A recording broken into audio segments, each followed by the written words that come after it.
Maraming nagbe-message sa akin ng recipe ng kasaba espasol. Hindi ko nga kayo maisa-isa kaya gumawa ako ng video para mapanood nyo yung tamang sukat at tamang procedure. Ang unang gagawin natin ay isasangag muna natin itong 2 cups ng giniling na bigas. Kung wala kayong mabihila ng giniling na bigas ay pwede naman yung nakapack na rice flour. Isasangag natin to sa medium heat lamang ang apoy until mag-light brown siya. At kapag ganito na medyo nag-light brown na siya, ilagay natin sa low heat yung ating apoy. And haluin natin until makuha natin yung tamang kulay niya. At ganitong kulay nga yung ating hinahanap, medyo light brown siya. Kapag ganito na, patayin na natin ang apoy at ito naman ay ating palamigin. Ganito yung hinahanap nating kulay. So isali natin sa lagayan para ito ay lumamig. Next ay ilagay natin itong 3 cups ng grated kasaba. So bali ito ay pinigaan ko na. Next ay maglagay tayo ng 2 cups ng light brown sugar. 3 cups ng gata ng nyog. So bali ito ay 1.5 cups ng purong gata at 1.5 cups ng pangalawang gata. Maglalagay din tayo dito ng 1.5 tablespoon ng vanilla extract para mabango yung ating espasol.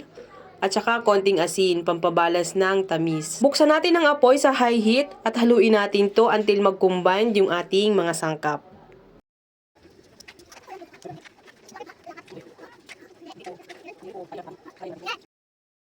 At kapag na-absorb na yung ating gata, ay ilagay natin yung ating apoy sa low heat at patuloy natin itong haluin until maging makunat na siya. This time nga ay nag-uumpisa na siyang maging makunat, so patuloy lang tayo sa paghalo. At kapag ganito na siya na parang nagpo-form na siya into a ball, at yan medyo dumidikit na sa sandok, palapit na siyang maluto. So ayan, kapag ganito na ay luto na ito, patayin na natin ang apoy at ito naman ay ating palamigin. So para madali siyang lumamig, ilalagay ko siya sa medyo flat and then papahiran ko ng oil para hindi dumikit yung ating kasaba espasol. So i-flatten lang natin para mabilis siyang lumamig. So ayan, after 30 minutes ay malamig na siya. So dito ko siya ilalagay sa aking hulmahan. So bali ito ay rectangular na baking pan. Ang sukat nito ay 9x2 by 1.5 inches. Una ay maglagay muna tayo ng ating sinangag na giniling na bigas dito sa ating pan. So bali ito ay hatiin ko sa dalawa dahil dalawa yung ating baking pan.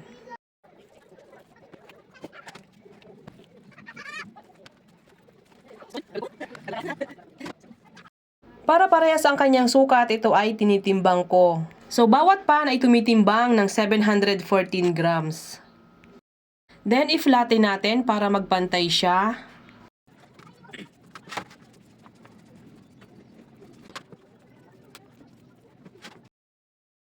Then, maglagay ulit tayo sa ibabaw ng ating sinangag na giniling na bigas.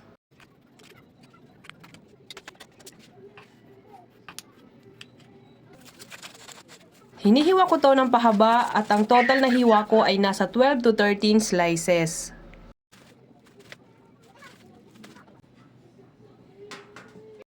At ang inilalagay ko naman sa tab ay nasa 8 slices.